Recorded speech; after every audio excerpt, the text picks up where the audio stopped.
बिस्मिल्लाहिर्रहमानिर्रहीम। अस्सलाम वालेकुम व्यूअर्स, आप वॉइस ऑफ कनाडा उर्दू देख रहे हैं टोरंटो से। और इस वक्त मेरे साथ मुजम्मल असलम साहब, एक मुआशी तजज़ियाकार जो जो किसी तारफ़ के मोहताज नहीं है, वो साथ हैं कराची से। तो हम जो पाकिस्तान में पिछले 1 साल से मुआशी सूरत हाल जो दगरगू है, और ये जो 75 साल की पाकिस्तान की तारीख में सबसे ज़्यादा इस वक्त महंगाई है और अफरात ज़र है, उस पर मुज़म्मिल साहब से इनका तज्ज़िया लेंगे। और फिर 9 जून को बजट भी पेश हो रहा है, तो उनसे पूछेंगे कि वो ये गवर्नमेंट तो 12 अगस्त को ख़त्म हो जाएगी, तो क्या ये बजट 4 माह के लिए, 3 माह के लिए होगा या पूरे साल के लिए होगा? और इससे पहले जो है, मैं ये जानना चाहूँगा मुज़म्मिल साहब आपसे, जो मौजूदा गवर्नमेंट के वुज़रा हैं, ये रिपीटेडली जब से ये गवर्नमेंट आई है, ये इल्ज़ामात लगा रहे हैं, और ये आपकी गवर्नमेंट पे कि पिछली जो गवर्नमेंट थी, इसने आईएमएफ के प्रोग्राम को रद्दी की टोकरी में डाल दिया था। तो आप जो कि पिछली गवर्नमेंट में हिस्सा थे इसमें, वज़ारत ख़ज़ाना में, तो आप इस पे क्या कहेंगे? ये मुख्तसरन सा इस पे ज़रा थोड़ा-सा ब्रीफ़ कर दीजिएगा। देखें, सबसे पहले तो ये कि आईएमएफ का प्रोग्राम, एक तो ये बात करते हैं कि हमने जी अच्छा प्रोग्राम नहीं लिया था, और जी कहते हैं बड़ा जी गलत प्रोग्राम ले लिया था। और फिर उसके बाद आपको याद होगा कि हमारी हुकूमत के दरमियान इन्होंने उसकी मुखालफत भी की थी, असेंबली में उसके खिलाफ वोट भी डाला था जब स्टेट बैंक की खुद मुख्तारी का बिल आया था। और उससे पहले कहते थे कि जिस दिन हम आएंगे एक दिन नहीं लगाएंगे, ये पीटीआईएमएफ का बजट है, वो है प्रोग्राम में हम खत्म कर देंगे। तो ये अप्रैल 2022 में आए थे, खत्म करने की भी जरूरत नहीं थी, सितंबर 2022 में प्रोग्राम खत्म हो जाना था, तो इसको खत्म कर देते आराम से। और फिर उसके बाद ये आईएमएफ के बगैर अगर जिंदगी गुजार सकते थे तो उसके बगैर जिंदगी गुजार लेते, और इनको लगता था कि अगर आईएमएफ प्रोग्राम सही वाला लेना है तो ये भी कर सकते थे, लेकिन इन्होंने तरजीह दी कि हमारे प्रोग्राम को जारी रखें। और आईएमएफ का प्रोग्राम, क्योंकि ये वो खान साहब ने भी अक्सर कहा है, हम भी कहते हैं कि ये पढ़े लिखे नहीं और कोशिश भी नहीं करते पढ़ने लिखने की, तो आईएमएफ कभी भी प्रोग्राम को ना ख़त्म नहीं करता। आईएमएफ के प्रोग्राम में जो किस्तें लेट हो जाती है, रिव्यू लेट हो जाता है, अगर प्रोग्राम ख़त्म करना होता तो ये इसहाक डार का प्रोग्राम जो है अक्टूबर 2022 का ख़त्म हो चुका होता, ये जो लटका हुआ है। तो इन बेचारों को इतना तो पता नहीं है। फरवरी मार्च में हमारा वोट ऑफ नो कॉन्फिडेंस आया था, और फरवरी में आईएमएफ ने हमें किस्त जारी की थी। तो और कोई एक कागजी कार्रवाई दिखा दें जहां पे आईएमएफ ने एक दफा भी बोला हो कि जी पीटीआई की हुकूमत या हम जो है इस प्रोग्राम को जो है रद्दी के टोकरे में डाला हुआ है। ठीक है जी। फिर दूसरी बात ये कि इख्तलाफात तो चलते रहते हैं। आईएमएफ का इख्तलाफ था कि हमने 10 रुपए सब्सिडी क्यों दी, अभी वो मौका आया नहीं था कि टेबल पे बैठे, उससे पहले हुकूमत चली गई। अगर हम आईएमएफ को कन्विंस नहीं कर पाते तो आईएमएफ हमें कर देता और हम वापस ले लेते। ऐसा होता रहा है। इस प्रोग्राम में आपको मैं एक मिसाल दे देता हूँ। 2018 में जब हमने 2019 में जब आईएमएफ प्रोग्राम किया तो उस वक्त सेल्स टैक्स पेट्रोलियम प्रोडक्ट में 17% था, और आईएमएफ जो है 2022 में हमसे कन्विंस हो गया हुआ था, और उसने सेल्स टैक्स 0% पे एग्री था वो, और आज तक ये हुकूमत भी उससे मुस्तफीद हो रही है। तो आईएमएफ के प्रोग्राम में तो 17% तय हुआ था ना, आईएमएफ 0% पे कन्विंस कैसे हो गया? उसकी वजह ये थी कि हमने दूसरे माशी इशारियों में कारकर्दगी दिखा दी थी, इस वजह से आईएमएफ को हमने चुप करा दिया था, उस पर उनकी डिमांड बंद करा दी थी। तो ये कह देना कि उस वक्त आपने 10 रुपए पेट्रोल सस्ता कर दिया और आईएमएफ नाराज हो गया, तो ये गलत था। और दूसरा, अगर हमने गलत किया था फिर आपको तो 1.5 महीने में आप आ गए थे, आपने आगे 2 महीने क्यों ले लिए? तो ये सिर्फ ये सिर्फ एक पॉलिटिकल स्टांस है उनका, बाकी इसमें कोई हकीकत नहीं है कि आपने रद्दी की टोकरी में फेंक दिया उनका प्रोग्राम। मुझे आप बता देना, आईएमएफ की जो है कम्युनिकेशन, आईएमएफ कोई ऐसे जबानी जमा खर्च नहीं करता, हर चीज उसकी डॉक्यूमेंटेड होती है। जब अगस्त 29 2022 को मिफ्ता इस्माइल ने आईएमएफ प्रोग्राम को जो है अगली मतलब रिव्यू मुकम्मल करा के किस्त ली, तो आईएमएफ ने उस पर भी रिपोर्ट जारी की थी। उस रिपोर्ट में आईएमएफ लिख सकता था कि जी पिछली हुकूमत ने रद्दी की टोकरी में डाल दिया और आपकी बड़ी मेहरबानी, आपने टोकरी से निकाल के इसको वापस इसके वर्क में किताब में जोड़ दिया। तो IMF ने वहां भी जिक्र नहीं किया, कहीं और भी जिक्र नहीं किया, इन्हीं के पास कहीं कान में खुसर खुसर कोई करके चला गया। और अगर IMF 1 महीने में रद्दी की टोकरी में डाल देता है तो फिर तो इसाक डार का प्रोग्राम तो नवंबर से खत्म हुआ है। तो ये कोई इंसानों वाली अगर दलील दे तो इंसान को समझ भी आए ना, ये पता नहीं इनकी दलीलें भी कौन से जमाने की, 1990 में भी मतलब पता है पाकिस्तान में कैसे बिक गई थी इनकी दलीलें, वरना तो इनकी दलील तो इस काबिल भी नहीं है कि दलीलें इनकी जो है ना वो रद्दी के टोकरे में फेंकने वाली है। ये बताइएगा कि ये IMF जो है उसका बड़ा क्लियर कट स्टांस है कि जब तक पाकिस्तान में पॉलिटिकल स्टेबिलिटी नहीं आएगी तो ये प्रोग्राम आगे नहीं बढ़ सकेगा, मेरा ख्याल है। और ये वो पूछ रहे हैं इनसे कि पाकिस्तान में स्टेबिलिटी कब तक आ जाएगी पॉलिटिकल जो है। तो आप क्या देख रहे हैं इसमें, पाकिस्तान में जो पॉलिटिकल स्टेबिलिटी से वाबस्ता है ये जुड़ा हुआ प्रोग्राम? देखिए मैं आपको पहले एक मिसाल देता हूँ जी। हमारे एक जानने वाले दोस्त हैं, वो पंजाब से ताल्लुक रखते हैं और वो बहुत बड़े कारोबारी और आज भी काफी अच्छे, अल्लाह ताला ने उनको मालदार रखा। उनको ना आज से चंद साल पहले मार्केट जो है ना ब्लैंक चेक की तरह माल उधार दे देती, क्योंकि जो है वो उनका कारोबार भी अच्छा था और लोग महफूज समझते थे कि ये इनको अगर हम उधार दे रहे हैं तो पैसा वापस आ जाएगा। अब जो है ना एकदम उनका मार्केट ने उधार देना बंद कर दिया। तो वो मुलाकात हो रही थी, एक हम खाने में बैठे हुए थे, बहुत सारे लोग थे, तो ऐसे उस आदमी का जिक्र आया। तो किसी ने कहा कि जी इनका उधार आप लोगों ने क्यों बंद कर दिया देना, इन्होंने या तो कभी पहले किसी के पैसे खाए हो, ना कभी पैसे खाए, कभी कुछ किया, और अच्छे कारोबारी थे, आपकी बात अच्छा काम चल रहा था। तो लोगों ने जो उधार देते थे उन्होंने कहा इनकी ना फैमिली में लड़ाई हो गई आपस में, इनके बहन भाइयों में, और इनकी आपस में जायदाद के मसले चल रहे हैं। तो उस वजह से जो है कल को इनको कुछ हो गया तो इनकी फैमिली ने ऑनर नहीं किया तो क्या होगा, इस वजह से हम एहतियात बरत रहे हैं और हम पैसे नहीं दे रहे। अब इसी चीज को आप बड़ा कर लें मुल्क के लेवल पे लिए। अब अगर आपके मुल्क में कोई उधार देना चाह रहा है आपको, या आप उनसे उधार लेना चाह रहे हैं, तो वो देखेगा कि आपकी फैमिली, जैसे मैंने उस शख्स की फैमिली की बात की, सियासी जमातें फैमिली हो गई ना एक तरीके से, ठीक है ना, फैमिली में क्या चल रहा है। अगर अब जैसे इसी प्रोग्राम में आप मिसाल ले लेंगे, इन्होंने झूठ बोलना शुरू कर दिया कि जी रद्दी के टोकरे में डाल दिया, यूं कर दिया। पहले इसी IMF को इन्होंने गालियां देते थे कि ये IMF प्रोग्राम गलत है, खुद मुख्तारी और ईस्ट इंडिया कंपनी बन गई है पाकिस्तान में, याद होंगे आपको ये स्टेटमेंट? जी हाँ बिल्कुल। फिर उसी IMF का डाल दिया हमने, और आज का फिर IMF पे चढ़ाई हुई है कि जी ये जो है बैरूनी साजिश हो रही है, पाकिस्तान के अंदरूनी मामलात में दखल अंदाजी हो रही है।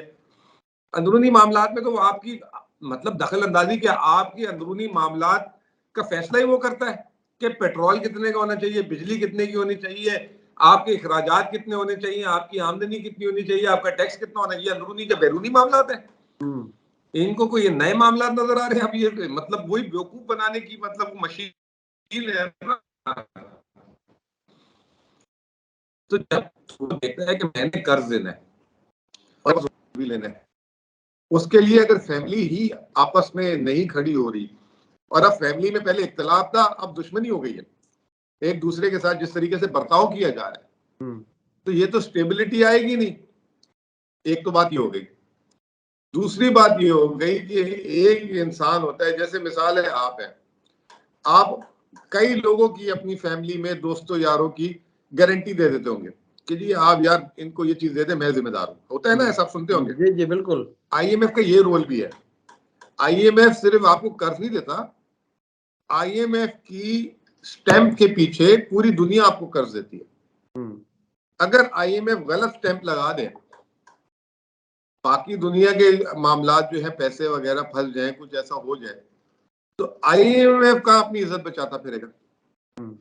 तो IMF को वो चीज भी केयरफुल होनी है, सिर्फ अपने कर्ज को नहीं देखना, उसने ये देखना है कि मेरी जबान के पीछे पूरी दुनिया लब्बैक करती है, और फिर पूरी दुनिया कहती है कि अगर IMF मुतमईन है तो फिर हम मुतमईन है। ऐसे होता है ना लाओ लो कि एक आदमी एक चीज कर रहा है तो दूसरे आदमी कहते हैं यार ये बड़ा समझदार आदमी है, इसने किया तो हम भी ये कर लेते हैं। ऐसे हमारे पाकिस्तानी कल्चर में तो मतलब मैं आम जबान में भी बात इसलिए करना चाह रहा हूँ ताकि जो हमारे लोग भी समझ जाए। जी बिल्कुल, आसानी से समझे। अच्छा ये बताइएगा मुजम्मिल साहब कि अभी पिछले दिनों 2-4 दिन पहले डॉलर भी कुछ कमज़ोर हुआ, रुपया कुछ ताकतवर हुआ, फिर नीचे ये इसकी कशमकश जारी है। इसके अलावा जो गैसोलीन है, उनकी कीमतें भी कम की गई हैं। तो ये क्या टेम्परेरी फ़ेज़ है या फिर ये मुस्तकिल नीचे आती जाएँगी? मुनव्वर साहब, आप कनाडा में बैठे हुए हैं। जी। आप आज से 8 महीने पहले जो तेल ले रहे थे पेट्रोल पंप से और आज उसमें कितना फ़र्क आया? जी, बहुत फ़र्क है। कम हुआ है, ज़्यादा हुआ है? कम हुआ है, बहुत कम हुआ है। अच्छा, अब वो क्यों कम हुआ है? कोई हुकूमत ने आपकी रिलीफ दी है या मार्केट का रेट नीचे आ गया? जी, मार्केट का रेट नीचे आ गया। तो ये मार्केट का रेट नीचे आ गया है, उस हिसाब से पाकिस्तान में रेट नीचे जाना चाहिए। ये तो अभी तक नीचे ही नहीं कर पाए। ये तो अभी भी जो है मतलब 280 रुपए से 260 रुपए किए इन्होंने। जी। जब इन्होंने टेक ओवर किया था तो 150 रुपए लीटर था। हुँ। अब ये लोगों को बेवकूफ बना रहे हैं जी, शहबाज शरीफ साहब ने आवाम को रिलीफ दे दिया।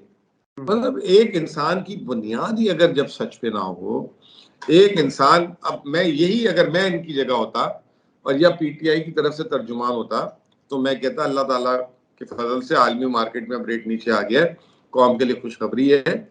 और वो जो आलमी मार्केट में रेट नीचे आए, हम जो है उस रेट को आप उसके हिसाब से कम कर रहे हैं।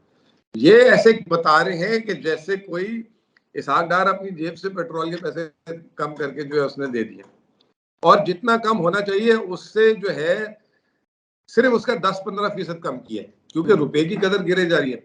पेट्रोलियम लेवी जो 30 रुपए लीटर था, आईएमएफ से इन्होंने 50 रुपए लीटर तय कर लिया। फिर डॉलर की कीमत जो है आसमानों को छूने लग गई।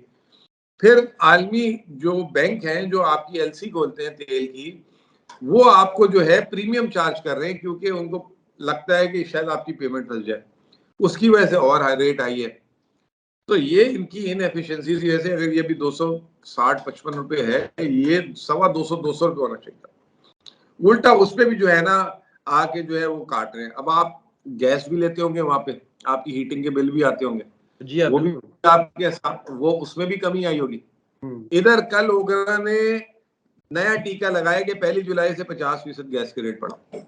अभी महीना डेढ़ पहले जो है इन्होंने तारीखी 400% रेट बढ़ाए थे, अब मजीद बढ़ाने की बात हो रही है। ऐसे तो नहीं 38% महंगाई हो गई और 76 साल का रिकॉर्ड टूट गया। जी हाँ।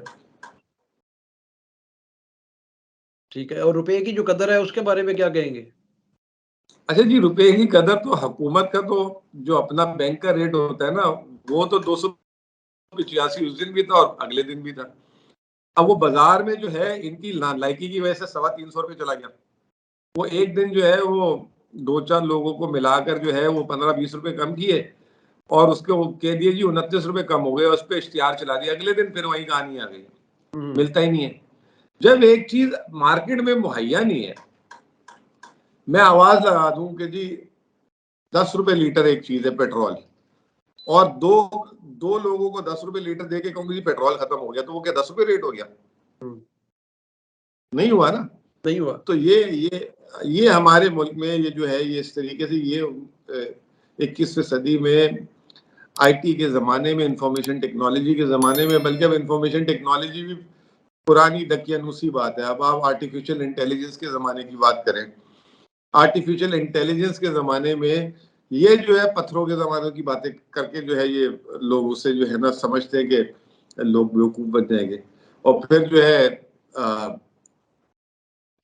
मौकफ सामने नहीं आने, कोई और मौकफ ना दे रहे तो उसके लिए जो है हर एक को जो है इन्होंने जो है पाबंद किया हुआ है कि जी कोई खास जो है ना इंफॉर्मेशन ना आए। मीडिया जो है पहले जब हमें छींक आती थी तो वो जो है ना हमारी छींक से पहले ही अभी आई करके जो है ना चलाती रहती थी।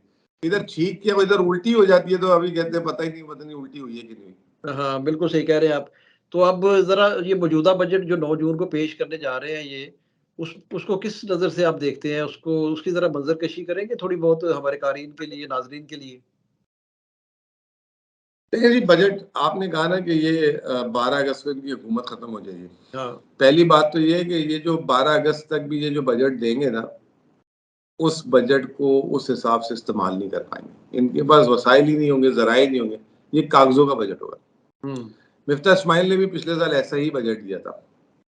और वो बजट देने से बजट पास कराने के दरमियान 3 दफा बजट तब्दील हुआ था, आपको पता है जी।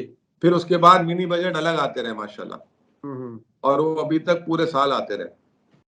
तो ये जो बजट है, जिस बजट में आपकी सूद की इखराजात जो है आपकी टैक्स आमदनी से ज्यादा हो, तो वो क्या बजट बना सकते हैं। और अगर उसके ऊपर से बोले कि जी हम आवाम को रिलीफ देंगे इस बजट में, तो वो आवाम को नहीं, आवाम को तो समझ आ गई है, आवाम को पता है ये जितनी भी बातें कर ले, अब कोई इनको सीरियस लेता ही नहीं है, ये अपने आप को धोखे दे रहे हैं और फिर अपनी जो है मजीद जिसे कहते हैं कि वो सुबकी करा रहे हैं। अच्छा, बताइएगा मुजम्मिल साहब कि इस वक्त कह सकते हैं हम लोग कि वी आर इन रिसेशन, और फिर ये जो हमारे खित्ते के कंट्रीज हैं, इंडिया, बांग्लादेश और जो साथ वाले मुल्क हैं हमारे, क्या उनके साथ कैसे कंपैरिजन करेंगे हम अपना?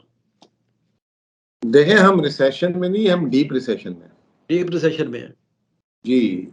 जिस मुल्क की सनत 25% बंद हो जाए और खुद हुकूमत का आदाद शुमार हो कि मार्च के महीने में 25% पैदावार गिर गई हो, उसके अलावा सैलाबों से जो है ज़राअत का जो हाल बुरा हुआ हो, महंगाई 38% हो, शरह सूद 22% हो, तो वो आप उसको रिसेशन, मतलब रिसेशन का मतलब और डीप रिसेशन का मतलब बड़ा फर्क होता है। और डीप रिसेशन के बाद अगली चीज होती है डिप्रेशन, ठीक है ना, जो 100 साल में एक दफा आता है। ये जिस स्पीड से चल रहे हैं हम, और जिस तरीके से हमने ये IMF को भी जो अब साइड पे कर दिया है और मामलात भी है और आगे का कोई रोड मैप नहीं है, तो ये स्पीड से तो हम डिप्रेशन पे चली जाएगी मैशत हमारी, ठीक है ना। तो इनको तो इतनी भी टेक्निकल टर्म्स का नहीं पता अभी, और ये तो माशाल्लाह 2-3 दिन से कह रहे हैं मैशत सही हो गई है, मैशत में तरक्की शुरू हो गई है। अभी इनका 15 दिन पहले नेशनल अकाउंट्स कमेटी ने जो है वो भी, हफीज पाशा कह रहे हैं -3% है, इन्होंने 0.3%। मुझे आप बताए ना कि बड़ी सनत खुद कह रहे हैं 8%, जिसका रिकॉर्डेड डाटा है उसको कुछ कर नहीं सकते, वो मनफी है। छोटी सनत जिसका वो डाटा नहीं आता, मतलब वो नहीं करते, आप सर्वे नहीं करते, उस मुल्क की छोटी सनत कह रहे हैं 9% से जो है ना उसने ग्रो की है। मतलब आप अंदाजा लगाएं, जिस मुल्क में डीजल 25% कम बिका है, उसमें कह रहे हैं ट्रांसपोर्ट 4.5% से तरक्की कर गई। एक्सपोर्ट सारी कंपनियों की सेल्स डाउन है, और ये कह रहे हैं जो है होलसेल और रिटेल सेल्स बढ़ गई मुल्क की। तो मतलब आप अंदाजा लगाएं कि किस जमाने में बैठे हुए हैं। जब ये नई हुकूमत आएगी और वो पिछले साल, क्योंकि 1 साल बाद रिवाइज एस्टिमेट आता है, ये आएगा ना, ये -5% से ज्यादा होगा, और ये 0.3% भी 76 साल की दूसरी बदतरीन परफॉर्मेंस से। तो जो है, मतलब आप बताएं, मतलब किस तरीके से जस्टिफाई करेंगे अब। अच्छा चले, इन्होंने कह दिया कि जी सियासी जमातें प्रोपोगेंडा करती हैं, मान लेते हैं 1 मिनट के लिए, ये भी करते हैं, दूसरे भी शोर ज्यादा मचाते होंगे। आलमी इदारों को इन्होंने कह दिया ये साजिश में मुलविस है, ठीक है जी, ये भी आपकी बात मान लेते हैं। अब ये जो मिनिस्ट्री ऑफ फाइनेंस ने अभी जो 15 दिन पहले आउटलुक दिया, 1 हफ्ते पहले, और जो नेशनल अकाउंट्स कमेटी ने जो आउटलुक दिया है, ये भी अब साजिश में मुलविस हो गए, इनके अपने इदारे भी साजिश में मुलविस हो गए। तो इनको थोड़ी सी तो जो है ना अपनी ग्रेस रख लेनी चाहिए, कोई ग्रेस ही नहीं है। तो मुजफ्फर साहब, इसहाक डार साहब को बड़े तमतराक के साथ बुलाया गया था, और प्राइम मिनिस्टर के तैयारे में एक मुजरम जो था वापस आया, फिर आके वहां से सारा उसने वो क्लियर किया, और फिर वजारत खजाना का लिया, उसने अपना चार्ज संभाला। तो उसकी भी कोई चीज, कोई कारीगरी, कोई जादूगरी कुछ नजर नहीं आई अभी तक। देखिए, मैं आपको एक बात बताऊं, ये जो हर आदमी जो है ना पाकिस्तान में आके वो समझता है कि जी मैं जादूगर हूँ। जादूगर आप कैसे बन सकते हैं जब आपका सिस्टम हर तरफ से आपको दबोच रहा हो, आपकी जो है पॉलिसी बनाने वाला, अब जैसे ये इसहाक डार साहब का काम है बजट देना, वजीर आजम साहब ने 7 कमेटियां अलग से बना ली जो डायरेक्ट वजीर आजम को बजट तजावीज देंगी, ठीक है ना। तो ये इस तरीके से कोई भी नहीं कर सकता। और इसहाक डार साहब ने, मैंने अपने होश में 18-20 साल से पाकिस्तान की मईशत को मैं कवर करता हूँ, इन्होंने अपने नीचे 5 स्टेट मिनिस्टर रखे, पहली दफा वजारत खजाना में 5 स्टेट मिनिस्टर। अच्छा। और वो तमाम के तमाम एक्स ब्यूरोक्रेट या इनके सारे एक्स साथी। जब आप अपनी टीम ही अपने दोस्तों यारों या अपने जिनसे आपका कंफर्ट जोन है उससे बनाएंगे, तो वो उन्होंने आके पहले आपकी वाह करनी है अंदर, और दूसरा जो है मतलब उनकी काबिलियत आपके सामने, और सारों की एवरेज एज जो है ना 70 साल से ऊपर है। अच्छा। ठीक है ना, कोई तो आप कोई 40 साल का, 45 साल का, 50 साल का बंदा रख लेते हैं आज के जमाने के हिसाब से, जो आपको बताए चीजें ये हो। तो जो हमारे मुल्क में मसला है ना, हमारे मुल्क में मसला ये हमारी हुकूमतों में मसला होता है, वो अपनी काबीना अपने जो है ना, जो करीब के लोग होते हैं उनको वजारतें दे देते हैं, उसको काम आए या ना आए। मिसाल के तौर पे वो कादिर पटेल आप देख लें, जिसको जो है हेल्थ मिनिस्ट्री मिली है। ठीक है ना, इस तरह मैं आपको दर्जनों गिना सकता हूँ मिनिस्ट्रियां जो है, जो कख नहीं पता और उसको जो है ना वो काम दे दिया गया। ये हमारी हुकूमत में भी होता होगा, आई एम श्योर। ठीक है ना, ये मैं हर एक के लिए बात कर रहा हूँ, ये इस हुकूमत के लिए नहीं बात कर रहा। इमरान खान ने भी जो है गलत अपॉइंटमेंट्स की होंगी या मतलब हो गई, ये अब हमें बदलना पड़ेगा बॉस। अगर ये नहीं बदलेंगे ना तो ये बस लफाजी है, बाकी अंदर कुछ नहीं है। जी नाजरीन, आपने मुजम्मल असलम साहब की बातें सुनी और इस पे अपने फीडबैक भी हमें दीजिएगा। तो जाते जाते आपसे लाइटर एक मोड में मैं पूछना चाहूंगा कि आप तो प्रेस कॉन्फ्रेंस नहीं कर रहे? ये आपके साथ की है ना अभी। क्योंकि अभी तो उसका सीजन चल रहा है ना। अभी जिस बंदे को कोई भी नहीं जानता था ना, वो उठ के प्रेस कॉन्फ्रेंस कर रहा है। और जो लोग बिल्कुल जिनको टिकटें भी नहीं मिली थी और पार्टी ने बिल्कुल छोड़ दिया था, वो लोग भी प्रेस कॉन्फ्रेंस कर रहे हैं ताकि ये स्क्रीन मिल जाए उनको, क्योंकि आज के नहीं, दौर आप में खुद कह दिया ना, आपने खुद कह दिया जिनको कोई जानता